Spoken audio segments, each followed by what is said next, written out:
ముఖ్యమంత్రి చంద్రబాబు కుటుంబానికి ఈ ఏడాది ఎప్పటికీ గుర్తుండిపోతుంది. 2024లో చిరస్మరణీయమైన విజయం అందుకున్న చంద్రబాబు రాష్ట్రంలో నవచరిత్రను స్థాపించారు. ఇక 2025లో కూడా రాష్ట్రాన్ని అభివృద్ధి పథంలో నడిపిస్తున్నారు.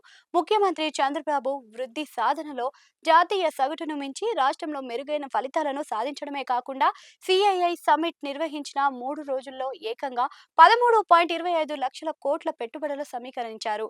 అదేవిధంగా Google AI data centre, quantum valley వంటి వాటి ద్వారా రాష్ట్రాన్ని టెక్నాలజీ హబ్గా తీర్చిదిద్దుతున్నారు. 18 నెలల క్రితం ముఖ్యమంత్రిగా బాధ్యతలు చేపట్టిన ముఖ్యమంత్రి చంద్రబాబు తొలి 6 నెలల్లో రాష్ట్రాన్ని గాడిలో పెట్టడానికే సరిపోతుందని చెబుతున్నారు. కానీ గత 12 నెలల కాలంలో చంద్రబాబు ప్రభుత్వం సాధించిన ప్రగతికే ఎక్కువ ప్రచారం చేస్తున్నారు.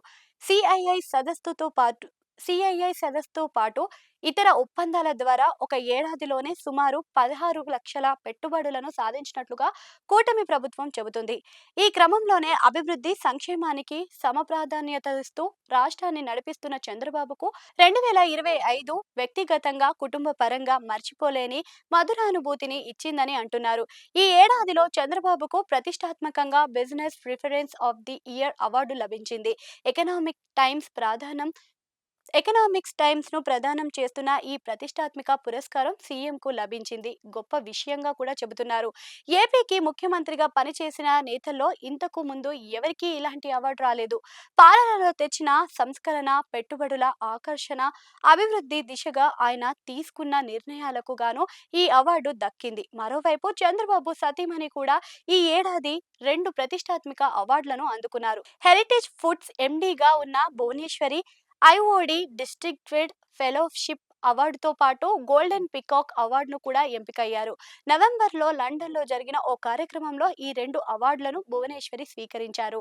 ఎన్టీఆర్ ట్రస్ట్ ద్వారా సామాజిక సేవా రంగాలలో భువనేశ్వరి చేసిన కృషికి గాను institute of directors IOD distinguished fellowship అవార్డును బహుకరించింది.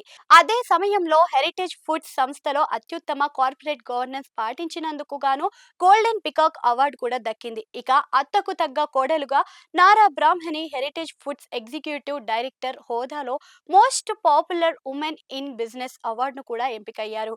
వ్యాపార రంగంలో బ్రాహ్మణి చూపుతున్న నాయకత్వ పటిమకు గుర్తింపుగా business today BT most powerful women గా ఎంపిక చేసింది. ఇలా నారా కుటుంబంలో 2 తరాల వారు అవార్డుకు కైవసం చేసుకుంటే, 3వ తరానికి చెందిన చంద్రబాబు ముద్దుల మనవడు నారా దేవాంశ్ సైతం అంతర్జాతీయ స్థాయిలో గుర్తింపు తెచ్చుకున్నారు. అతి తక్కువ సమయంలో అంటే కేవలం 1 నిమిషం 43 సెకండ్లలో 175 చెస్ చెక్మేట్ పజిల్స్ ను పరిష్కరించిన దేవాంశ్ ఫాస్టెస్ట్ చెక్మేట్ సాల్వర్ గా ప్రపంచ రికార్డులను సృష్టించారు. లండన్ లో ఈ అవార్డును అందుకున్న చిరంజీవి దేవాంశ్ వరల్డ్ బుక్ రికార్డులను కూడా చోటు చేసుకున్నాడు. ఒకే ఏడాదిలో 3 తరాలకు చెందిన ఒకే కుటుంబ సభ్యులు విభిన్న రంగాలలో ప్రతిభను చాటి జాతీయ, అంతర్జాతీయ స్థాయిలో గుర్తింపును, గౌరవాన్ని సంపాదించుకోవడం విశేషంగా చెప్పాలి. మొత్తానికి 2024 లానే 2025 కూడా చంద్రబాబు కుటుంబానికి సువర్ణ అవకాశాలను కల్పించిందని చెబుతున్నారు.